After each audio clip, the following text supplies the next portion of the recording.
Under Section 107 of the Copyright Act 1976, allowance is made for fair use purposes such as criticism, comment, news reporting, teaching, scholarship, and research. Fair use is a use permitted by copyright statute that might otherwise be infringing. Nonprofit, educational, personal use tips the balance in favor of fair use. Good evening, everybody. So it is still Wednesday, May 25th. I just came from outside. I actually harvested some more potatoes. You just saw on the video I just did. So I got some recall information. Sorry, I forgot to turn off the notifications. But this one is something different. It's not on a particular company, but it's called Humane Handling Enforcement. Excuse me, it's a notification. I'm going to read it. Okay. Enforcement actions. I'm not wearing my glasses, so I have my screen kind of big. Listed below by date of publication and establishment are official enforcement actions FSIS has taken against establishments that have been found in violation of Humane Methods of Slaughter Act. This page contains official notifications of enforcement actions and restarts when the establishment has demonstrated regulatory compliance. All documents provided are in PDF. Letters will be available for a period of approximately 1 year and then will then be removed from the website. So,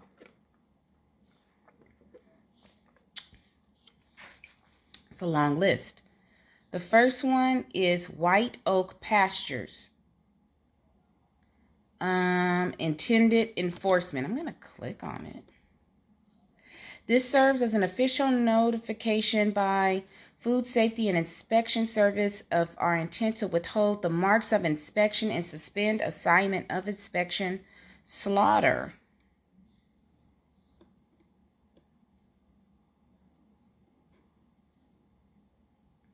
So here's what it says at the bottom of the letter.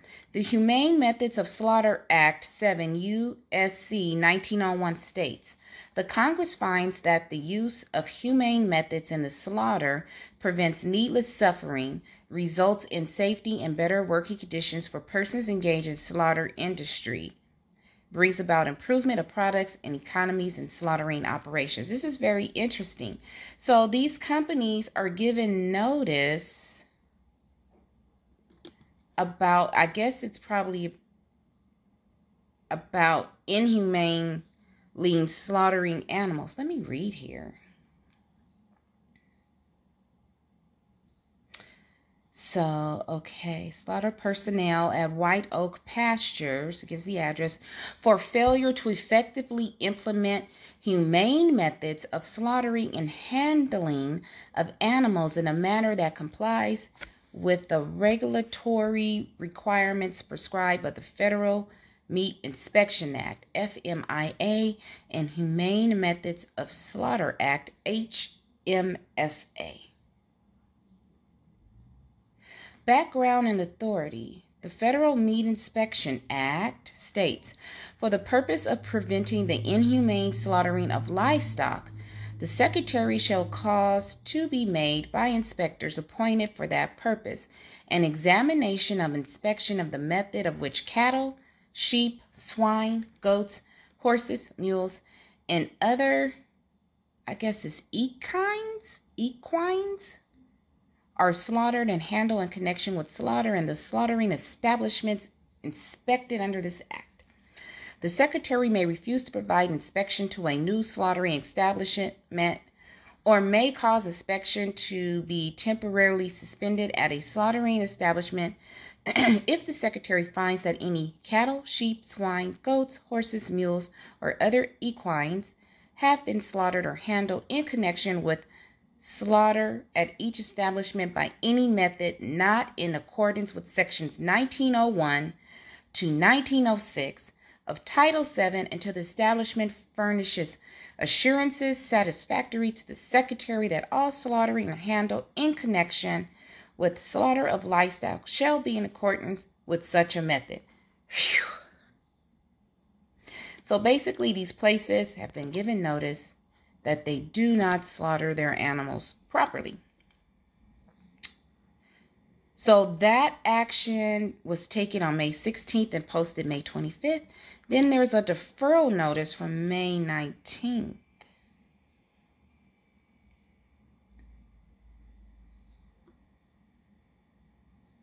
It says on May 17th, you submitted written corrective actions. Let me make it bigger. And preventative measures to meet the requirements of the Humane Methods of Slaughter Act. Based on your assessment, you determined that shot placement with the captive bolt was correct, but that the bolt did not fully penetrate the skull because of the thickness of the bull skull. Your corrective action included using a .22 Magnum rifle as the primary stunning device for all bulls, using a 20-gauge shotgun with a slug as a secondary stunning device for bulls. Perform a 1-hour visual monitoring of the stunning process for 30 days and record the monitoring of stunning effectiveness on the daily stun effectiveness report. Wow.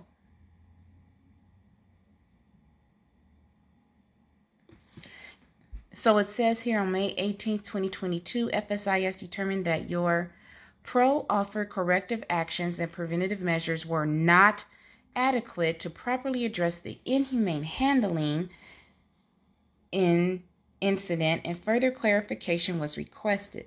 Based on our conversation, FSIS requested clarification of the following.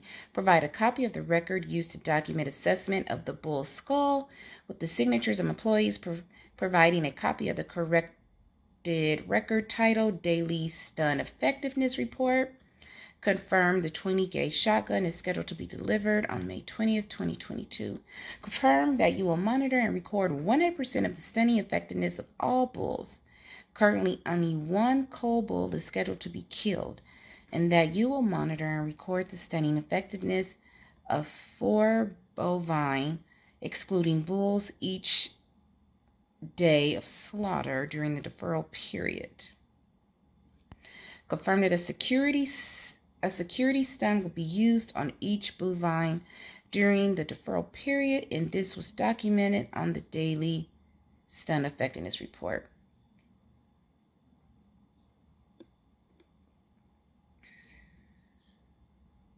So it says here that FSIS has designed a verification plan and an inspection program. Personnel will use it to monitor and verify that you have effectively implemented your proposed actions.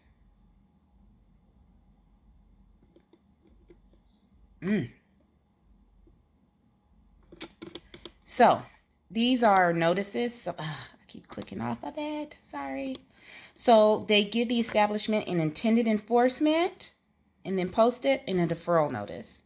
So these are the companies: White Oak Pastures, the Pork Company, located in Warsaw, North Carolina. White Oak Pastures is located in Bluffington, Georgia. DBA Republic Foods, or ZMDR. Now here's 2 different notices. So this company is located in Lone Jack, Missouri. It's called ZMDR LLC DBA Republic Foods. This is a suspension notice. This serves as official notification by the FSIS of the suspension of assignment of inspection personnel related to your slaughter process. This is based on your failure to prevent inhumane handling and slaughter of livestock at your facilities. I'm just kind of going through it. I probably need to put my glasses on, but I'm tired. So FSIS actually observed a humane handling incident at their location. I don't want to give too many details.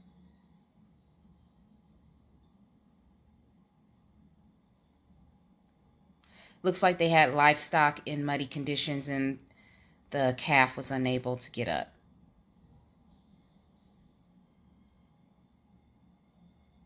It says here the establishment prevented cattle from progressing further into the alleyway by occluding it with the gate. After the cow was unable to rise completely and fell again, the establishment humanely euthanized the animal.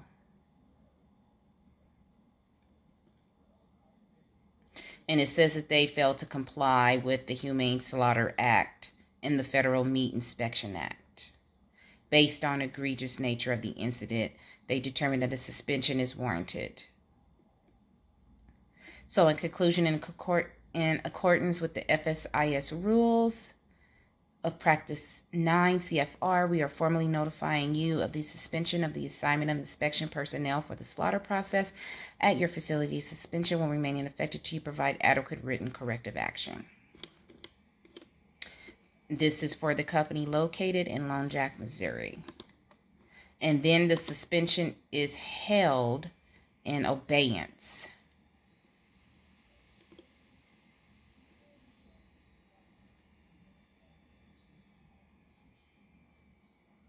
I'm just reading. I'm trying to get through it.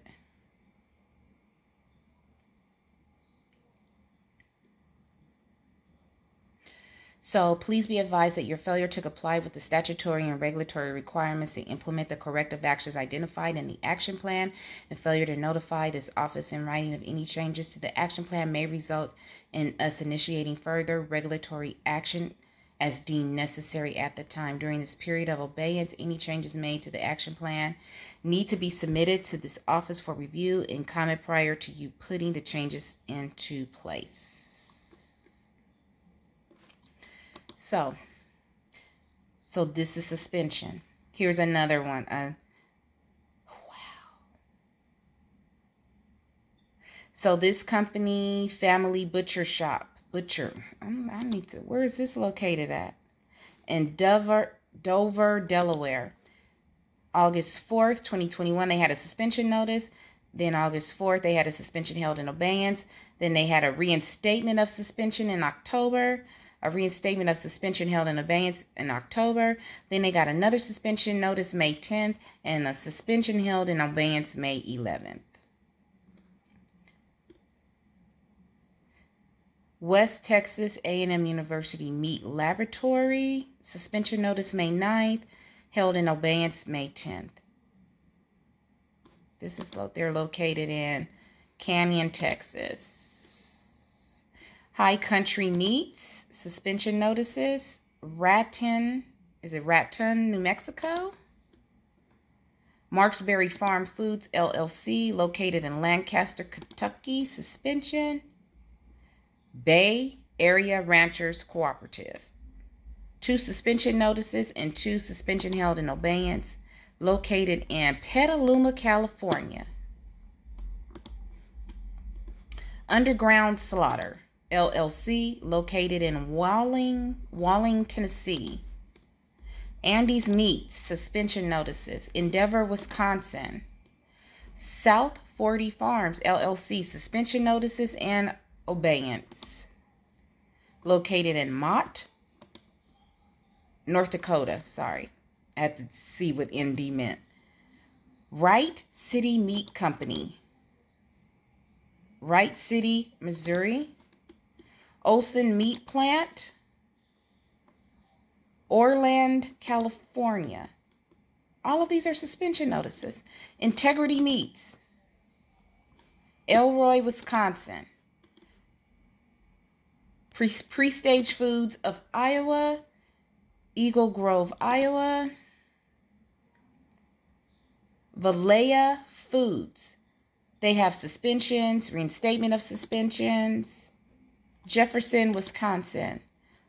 Bowman's Butcher Shop, LLC, Aberdeen, Maryland. Wilkes Abattoir. This one is intended enforcement, a deferral, suspension held in abeyance. North Wilkesboro, North Carolina. BEF Foods. Hillsdale, Michigan. They just have an intended enforcement and a deferral. JBS Plainwell, Inc. Plainwell, Michigan. Bolance Company, Ashland, Ohio. Northeast Kingdom Processing, St. Johnsbury, Vermont. I'm not going to read anymore, but there is, I forgot how many I just read, but let me read how many more there are. 1, 2, 3, 4, 5, 6, 7, 8, 9, 10, 11, 12, 13, 14, 15, 16, 17, 18, 19, Smithfield,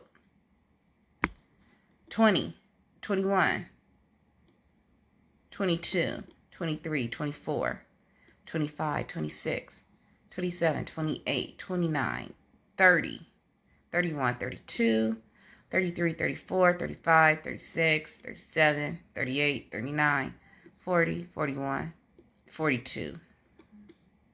42. That's just the ones I did not read.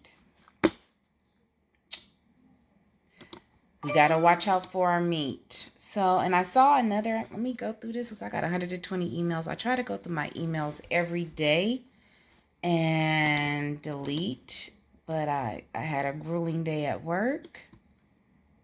I saw another one. I hope I can find it.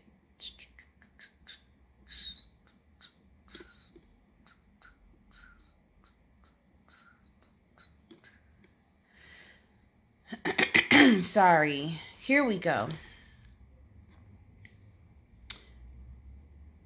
Wayne Farms LLC recalls ready-to-eat chicken breast fillets. They may be undercooked from April 29th. This must be an update. I thought I read this. Let me see.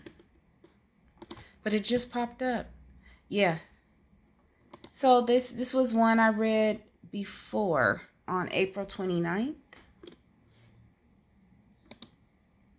Now, Miss Linda, the New Orleans gardener, was talking about fake fish. So, let me look it up. Warnings of fake fish. Is your fish fake? How to spot seafood fraud.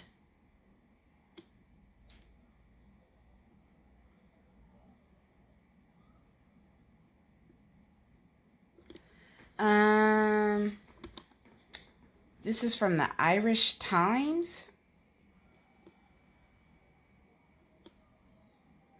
From March 16th of last year. Let me see. I'm going to get out of this one.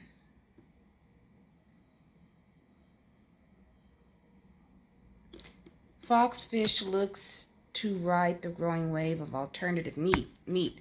This is from July 17, 2021. Foxfish looks to ride the growing wave of alternative meat. I don't know about this. Sorry. Investing in foxfish. This is an article for CNBC.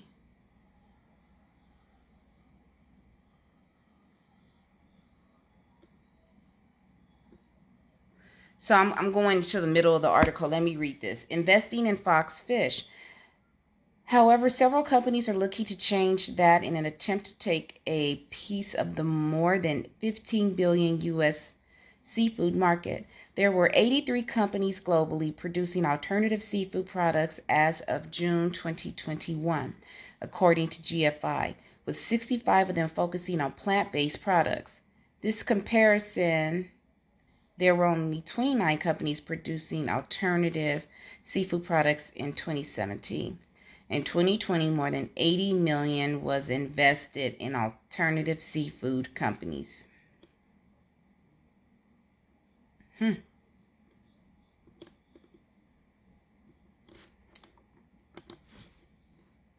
name of the article is called Foxfish Looks to Ride the Growing Wave of Alternative Meat. It was from July 17, 2021.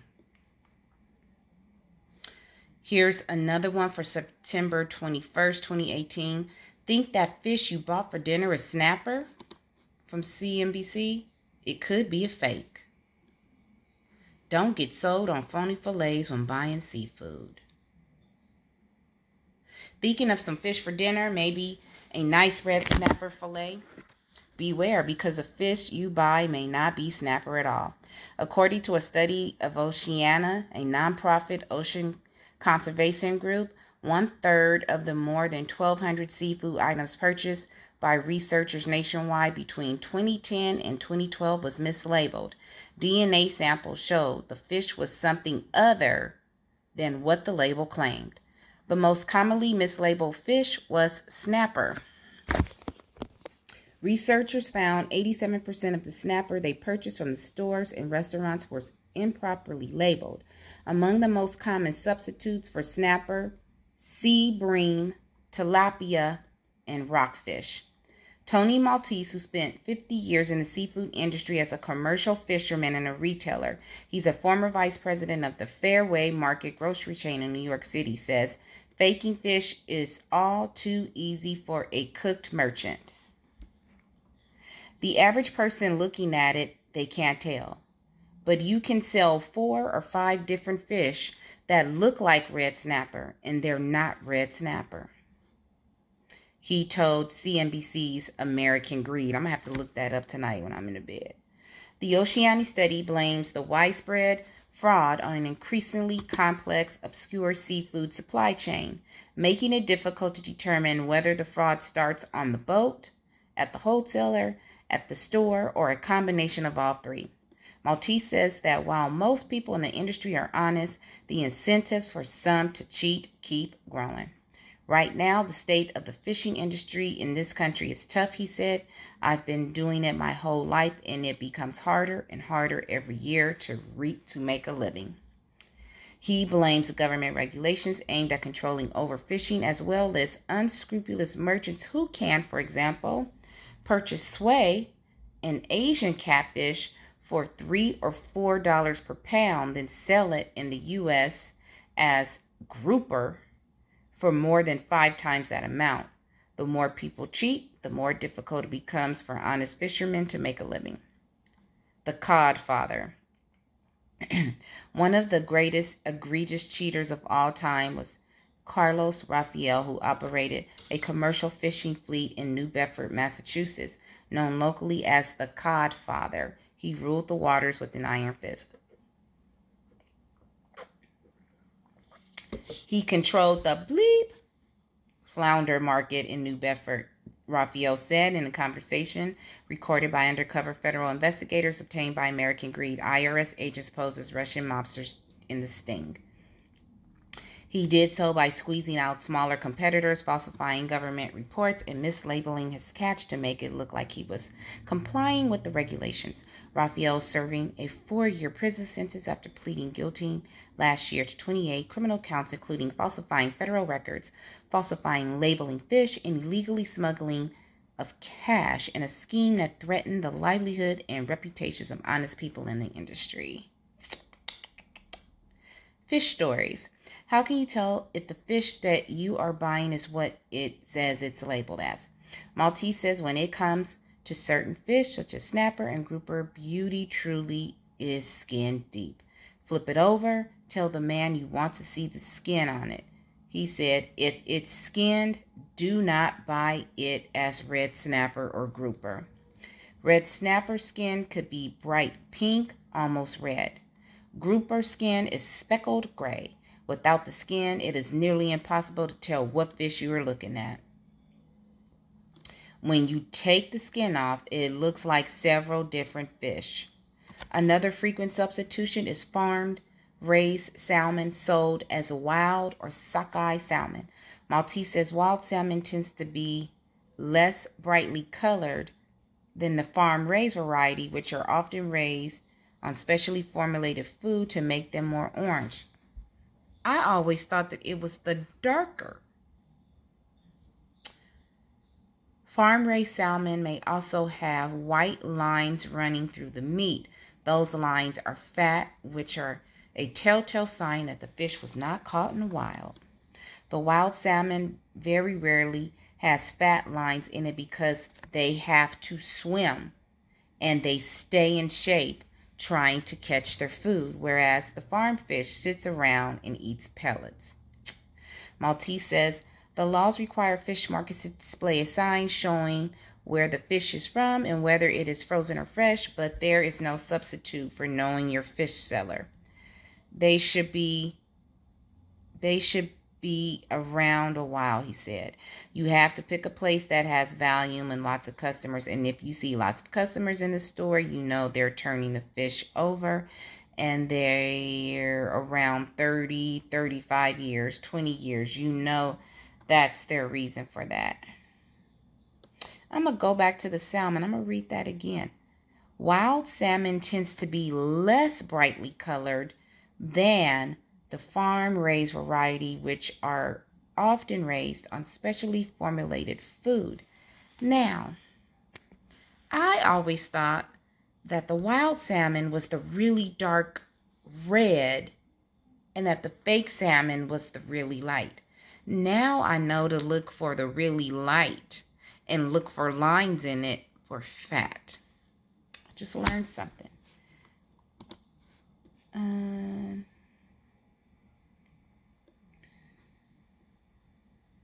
Yeah, these articles are just getting older and older. So that is it for the recall. I was looking at Lev Farmer, was it this morning he did a live? And he was saying, open up your boxes. And he had his Bouge RV out. And thought it was very interesting because I do have some boxes sitting here. I just got some stuff yesterday. And I got some stuff on Sunday. I'm feeling a little better. So this weekend I'm going to go through them and show you some of the things that I got. But that's it. That's it for the recall. That's it for tonight. I'm going to go get in the shower and call it a night. And that's it. So if you want more information, slow down my video and kind of look and see if you missed anything. But I thought that was very interesting. FSIS sends all type of articles all the time. In fact, I save them. Wait a minute, before I leave. I had one, USDA.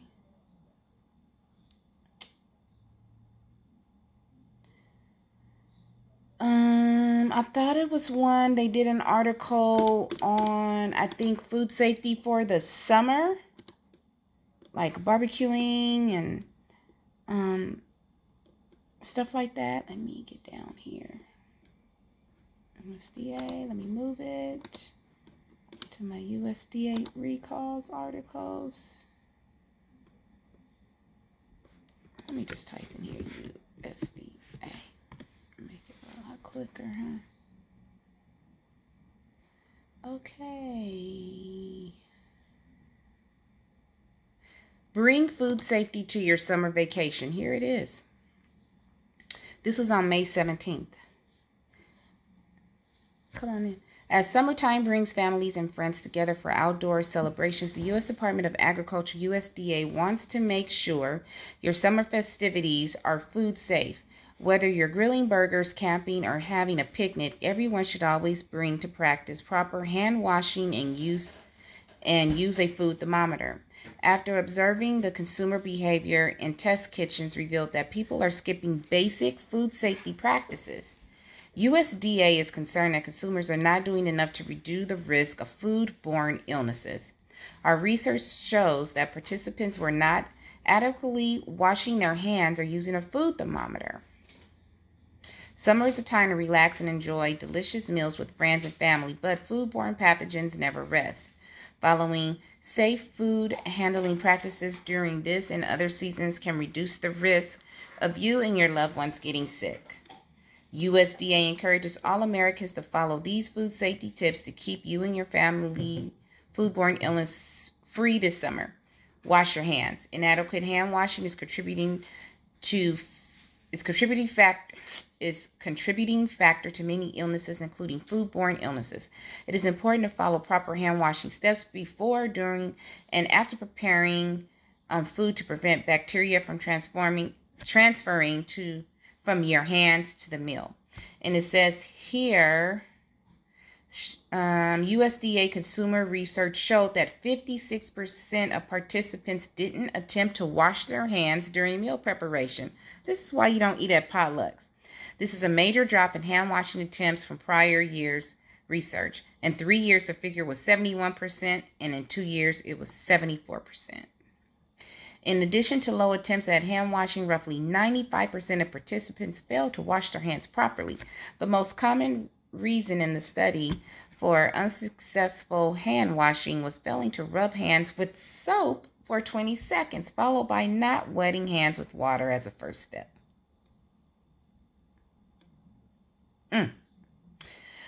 There are 5 steps to proper hand washing: wet hands, lather soap, scrub for 20 seconds, rinse and dry. Next, use food thermometer. Don't forget to bring a food thermometer to your summer activities. Always use a food thermometer to check the internal temperature of your food to determine if it's safe to eat. Insert the thermometer into the thickest part of the meat through the side for the most accurate temperature reading.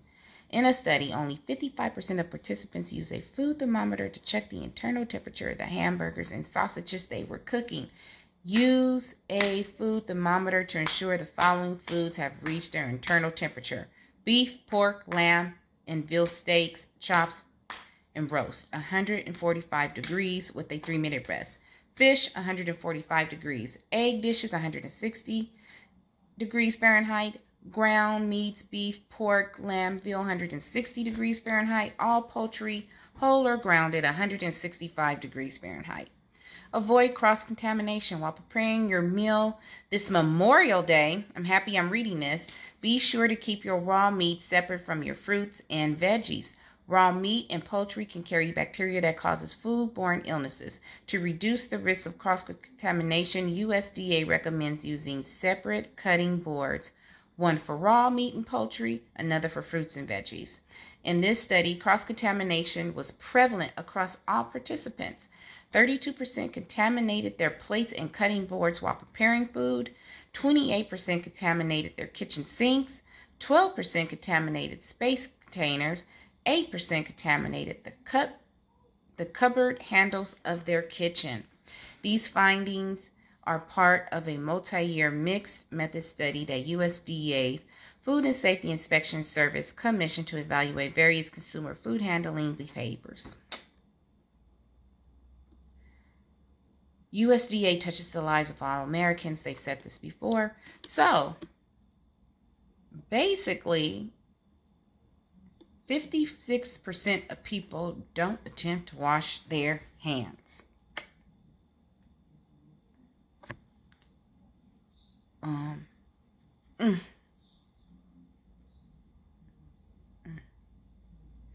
Don't eat at potlucks. If you're handling your food right, eat your own food. And only eat packaged food, I say, at potlucks. Like when people buy Edamins and pre-baked cakes, I would trust that more than some people. I've been in the ladies' room and I see some people, some people ain't right. So, sorry. So I'm going to end on this note. Wash your hands. Use a food thermometer if you're going to be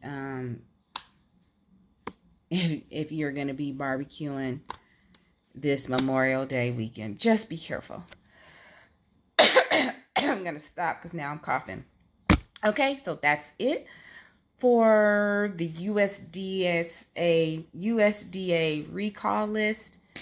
You all have a good evening. I'm going to go shower and wash my entire body now.